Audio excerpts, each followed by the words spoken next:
common. They're more common than they should be, but they're attributed to a lot of different things. Acute UTIs are typically what we talk about or think about when we think about UTIs. A UTI that happens in the bladder and urethra is called a lower urinary tract infection, and one that happens in the kidneys and the ureters, that's called an upper UTI, which is pyelonephritis. So we'll talk about both. The most common organism that causes UTI is E. coli, but it can be other pathogens that cause your more severe symptoms of UTI. Most UTIs are caused by bacteria that enter through the urethra because the urine that's formed in the bladder and the kidneys is actually sterile. And so there's this thing called washout phenomenon that happens, and that happens when the urine from the bladder, it washes out that bacteria. But as you know, men and women are different. So for women, the bladder is there, and then the urine passes through the urethra. For men, the bladder is there, and then there's the prostate, there's the penis, and then the urine passes out. So that's why women are at increased risk of UTI, because literally the bladder, urethra, there it is, and it's also shorter in women. The urethra is significantly longer in men. So anything that's going to impact colonization is going to put you at risk for UTI. So things that put you at risk for UTI that increase colonization are things like sexual activity, not voiding before or after sexual activity, not wiping front to back. Yeah, let me make sure I said that right. Not wiping front to back. And then using like different solutions or things that affect the pH. Those are all things that promote colonization of bacteria. So the increased risk of UTI is seen in different populations and under different conditions. So we'll talk about that. But for the most part, for this section right here, we're talking about an acute UTI. We're talking about a lower urinary tract infection, which is cystitis. So that'll be our biggest one that we'll look at. But because of their ability to cause issues in the kidneys, upper UTIs are considered more dangerous than your lower UTIs. So those are definitely, as the bacteria ascends or goes up towards the kidneys, that's when you start getting in a lot more trouble than your lower UTIs. All right, so there is this host agent interaction that happens, and I kind of mentioned some of it already. But UTIs, as far as host, who's the best host for getting an infection, it's more common in younger sexually active women because men have longer urethras. The prostatic fluid has some immune properties, so it has some immunoglobulins which help to prevent UTIs. The UTIs in males are commonly seen with issues of prostate inflammation.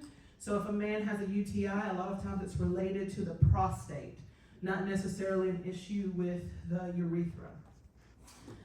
Indwelling catheters are also great hosts for UTIs because that little biofilm that's on it, that's where the organisms like to stay. And once the organism adheres to that catheter, it becomes very difficult to kill or to get rid of that bacteria. So that's why we don't recommend patients to have urinary catheters unless they absolutely need it, because the organisms that grow on that little biofilm, that yellowy plastic part, that is where a lot of the bacteria live. So when it comes to the defenses of the host, like I said, there's this washout phenomenon, and that is where the bladder is removing bacteria from the urethra after voiding. So that is washout phenomenon. That is something that the host or the person does on their own. The lining of the bladder also has good bacterial protection. The body's immune response is typically pretty good under normal circumstances. And then our immunoglobulins, like we saw for men, those help with phagocytosis. So those help with eating away the little bacteria and germs that could happen. And then the normal flora in women and men, that also tends to keep the infection at bay. But because sometimes pathogens are very strong and they have virulence, pathogens that are able to adhere to the epithelial cells in the urinary tract are going to be the ones that are going to produce the issues. So if you have E. coli or Like I said, we're all soon to be nurses, but if you have someone who did not do a very good job of wiping front to back, or you didn't clean your patient very well, their defenses did not withstand the E. coli that adhered to the walls of that urinary tract. So that's why it is very important that we are practicing good hygiene practices, not only for ourselves, but also for our patients, because E. coli can adhere to the walls, and once it does, it makes it really difficult to rid the body of that specific infection. And then if it's a lower UTI and it's a really bad one, it can ascend and cause an upper UTI. So obstruction and reflux are also contributing factors in developing UTIs. This increases intra-abdominal pressure, which causes urine to be squeezed through the urethra, and then it goes back up into the kidneys. So anytime you have obstruction or reflux where urine goes back up, that also puts you at risk for UTI, because all those substances that were supposed to be washed out are going back up into the urinary system. So for men and women, that could be an issue, but we do see this a lot in kids who have UTI. They have vesicular ureteral reflux. That's just more common in children. You don't necessarily have to know that right now, but it's just something that was interesting. It's a nice to know, not a need to know. So for women, especially things like coughing, sneezing, squatting, when you're trying to pee and it's interrupted, all that reflux goes back up, and that can put you more at risk for UTI as well. So catheter-associated UTIs. So these are examples of nosocomial infections. What are nosocomial infections? Hospital-acquired infections, right? So those are those infections that we learned a couple months ago. So these are things that happen in the hospital. So these are the most frequent causes of your gram-negative infections in your hospitalized patients. Because these bacteria, like I said, adhere to that biofilm, it makes it really hard for that bacteria to respond to antibiotic therapy. So in the US, we do a pretty good job of having things like closed urinary systems.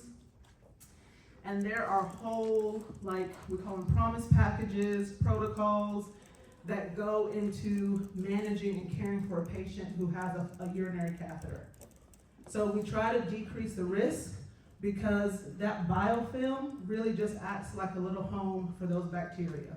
So that's why it's really important, if your patient's in the hospital, you don't want them to get a nosocomial infection, because that means that we caused it by placing that catheter. All right, so your clinical manifestations of urinary tract infection are going to be determined by where the infection happens. Is it the lower bladder or is it the upper bladder that's affected? Most of your UTIs are going to be cystitis or lower urinary tract infections, and the lower and the upper have very similar signs and symptoms. Some of the things that are different are flank pain and pain at the costovertebral angle, which is back here for health assessment. So pain at that side is usually attributed more to your upper UTIs, but you are going to have things like pain or frequency upon urination. You have your frequency upon urination or pain. You can have things like hematuria. In your older adults, confusion is typically the first manifestation of a UTI. They are not going to present like your normal patient would. Usually in your older adults, confusion or change in level of consciousness is going to be the first indicator of a UTI. Occasionally, but not always, you may have foul-smelling urine, but that is not a common clinical manifestation of urinary tract infections. So special populations that have UTIs, your pregnant women can have more instances, or I can't think of the word, but they can have more prevalence of UTIs because of the change in the urinary system from the first to the third trimester. So they can have asymptomatic UTIs, so you have to be careful with mom and baby at this point. Children, we'll talk about pyelonephritis, but they're more at risk for pyelonephritis in kids. And then older adults, like we said, it is one of the most common causes of infections, but their symptoms are gonna be different than your regular adult patient. Any questions about UTIs? Okay. Oh, go ahead, Nathan, sorry. Okay, so the tube is actually sterile. The urinary catheter, yes. Yeah, so we're putting it in it, and the bacteria that's already in there is attaching to it and basically multiplying, is what you're saying? So the bacteria that could be from, so let's say we thought we were sterile, but we weren't sterile. Okay. A gross sterile technique. Your patient had a massive bowel movement. You thought you cleaned them up. You didn't clean them up all the way. Your patient has sepsis. Okay. So now it's in the bloodstream. So that type of thing. But once that, once those germs kind of migrate and go through and they attach to that biofilm, it's very hard for antibiotics to get rid of those. Okay. And is it more common for women to have the lower UTI infections than men to have the upper UTI infections? So it's more common for women to have UTIs, period. Okay. And then for kids, it's more common for them to have upper UTIs. Kids. Men and women can get upper UTIs, but we'll talk about pyelonephritis in a little bit. But if that, let's say they had that urinary catheter and we didn't, we're not treating that infection really well, because maybe we didn't get a urine culture right away, we waited a couple days and we didn't get that urine culture, then that lower UTI could ascend and become an upper UTI. Okay. Good question, very good. Does that make sense? Okay. All right, so we're gonna talk about glomerular function diseases. And I'm gonna show y'all a chart that you can make to help you with that. We have 5 of them, but they're really not all like dysfunctions. They're kind of manifestations of some things. So I'm gonna go over the etiology and patho of it real quick, and I'm just gonna show you a chart that you can kind of help to remember it. If it works for you, use it. If it doesn't, don't use it. Use what works for you, okay? All right, so your glomerular disorders are going to affect the permeability of the glomerulus. That means that your glomerulus is going to allow things to flow through it. Things like protein, things like albumin, blood. The permeability is affected for whatever reason. A lot of times your glomerular disorders have to do with immune and immunoglobulin complexes. That is a lot of the cause behind your glomerular diseases. There's some kind of antibody antigen issue, and now my patient has developed some kind of glomerulonephritis. Once the glomerular function is impaired, it causes cellular changes, which include things like inflammation. It changes the basement membrane of the glomerulus. So basically that whole glomerulus becomes a totally different area than what it started with before they had that specific infection. So the ones that we're going to look at that are in your book, we're going to look at nephritic syndrome, which has to do with inflammatory responses, rapidly progressive glomerulonephritis, nephrotic syndrome, which is big permeability issues in the glomerulus. We're going to look at things like hematuria and proteinuria, I'll talk about that, and then we're going to look at chronic glomerulonephritis. So we're going to look at those real quick, and I'm just going to make a quick little chart to kind of help you. And I'm just going to do it kind of fast, but then we're actually going to talk about it. So you don't have to write it down if you don't want to. You can write it down later.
right, so we're gonna look at nephritic syndrome first. So we're gonna look at nephritic syndrome first, and nephritic syndrome is gonna be acute. And if you notice, there's an I in nephritic syndrome, which correlates with inflammation, okay? So nephritic syndrome is gonna be associated with issues of inflammation. So for whatever reason, there's inflammation of the glomeruli that leads to cell wall damage. This allows red blood cells to be passed through the glomerulus. So one of your big clinical manifestations of nephritic syndrome is hematuria. Your patient's also gonna have decreased urine output, and because we're talking about damage to the glomeruli, your patient is also gonna have a decreased GFR, or glomerular filtration rate. A lot of times your patients who have this type of disorder, there's some kind of antibody immune issue going on, and because of this, because my GFR is decreased, I have an elevated blood pressure because I have issues with reabsorption of sodium and water. So that's why your patient has instances of hypertension in addition to the hematuria, because this is more inflammatory, okay? So again, these are manifestations of issues with the glomerulus. So acute post-infectious glomerulonephritis, or just acute glomerulonephritis, has to do with group A strep. If anybody's had a kid or you ever had strep throat before, if you're a parent and you had a kid or you just have a sibling, a lot of times, depending on how sick they were, they had to get kidney functions checked. It takes about a week to a week and a half for those antibodies to develop.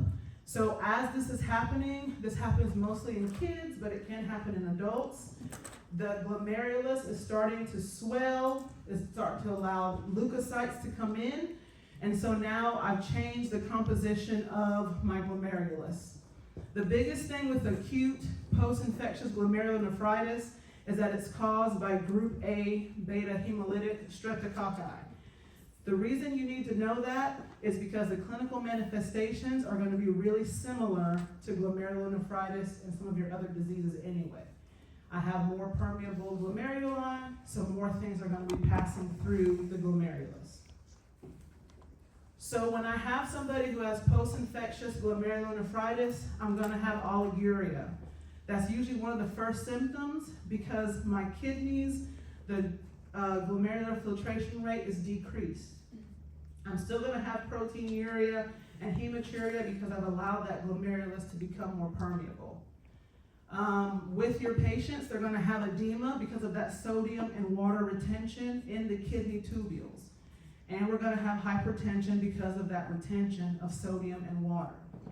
There are labs that you can check with that, but usually these kids or people who have it will have a strep test done, because a lot of times that is the most common thing that leads to that kind of glomerulonephritis.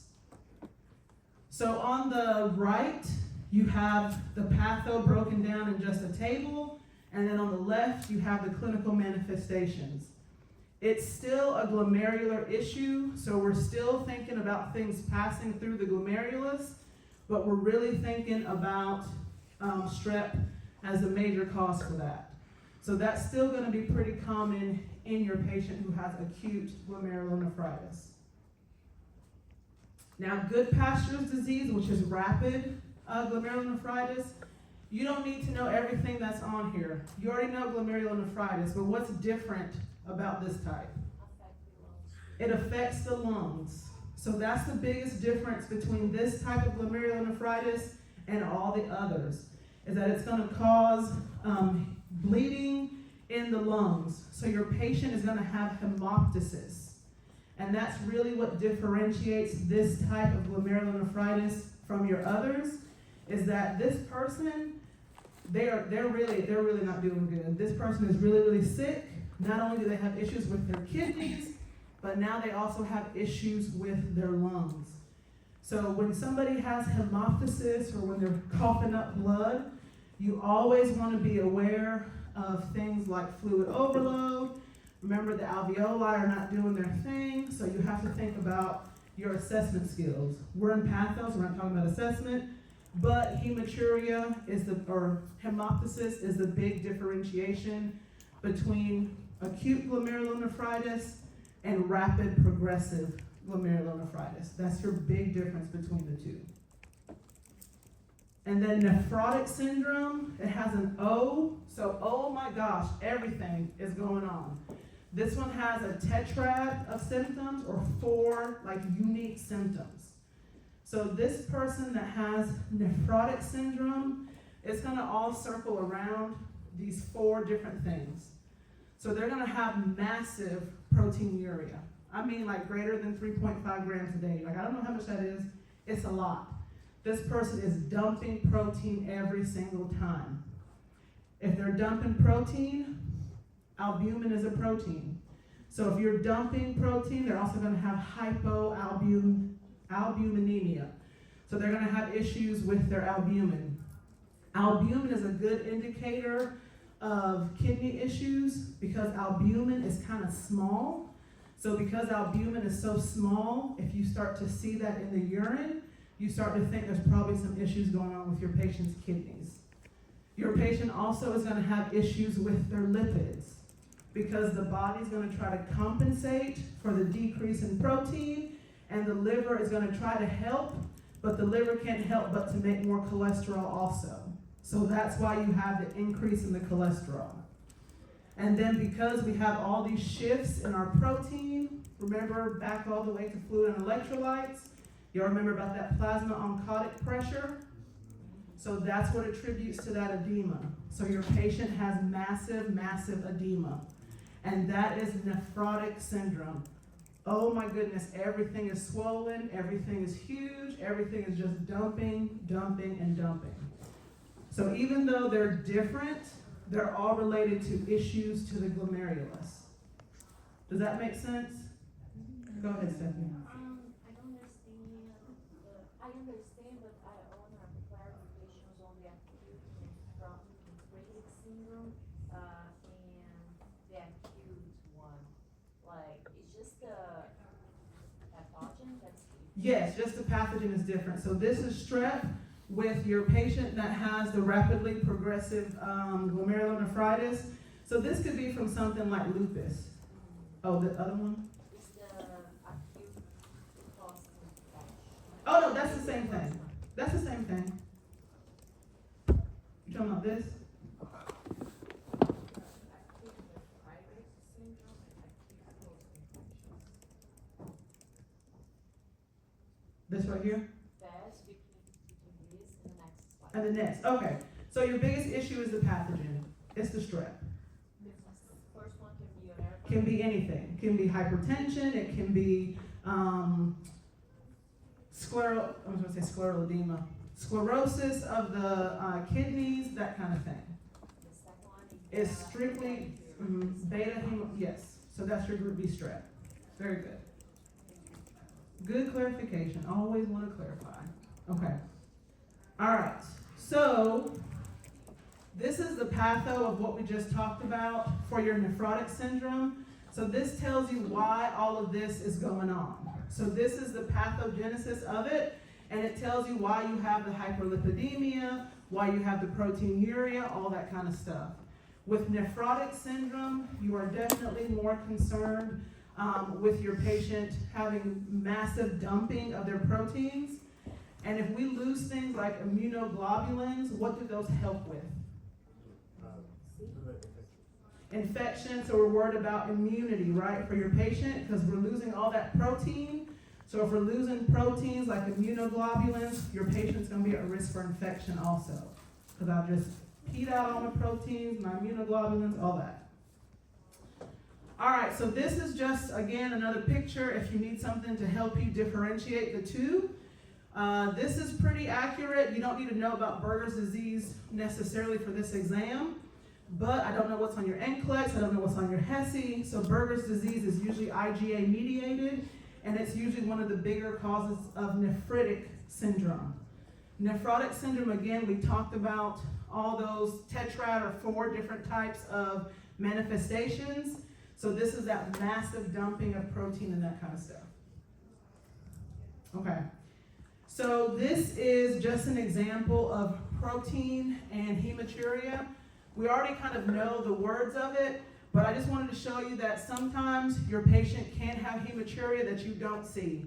So that's why that urine sample is important, because you need to see those microscopic red blood cells. So that's why you get a urine sample for your patient that might be suspected of issues with the kidneys.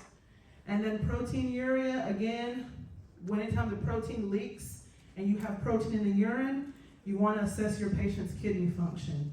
Anybody who has high blood pressure, kidney infections, diabetes, they are at increased risk for losing protein because all those things are spilling out into the urine. So you want to assess those patients' kidney functions, because high blood pressure and diabetes are actually two of the biggest causes of chronic kidney disease.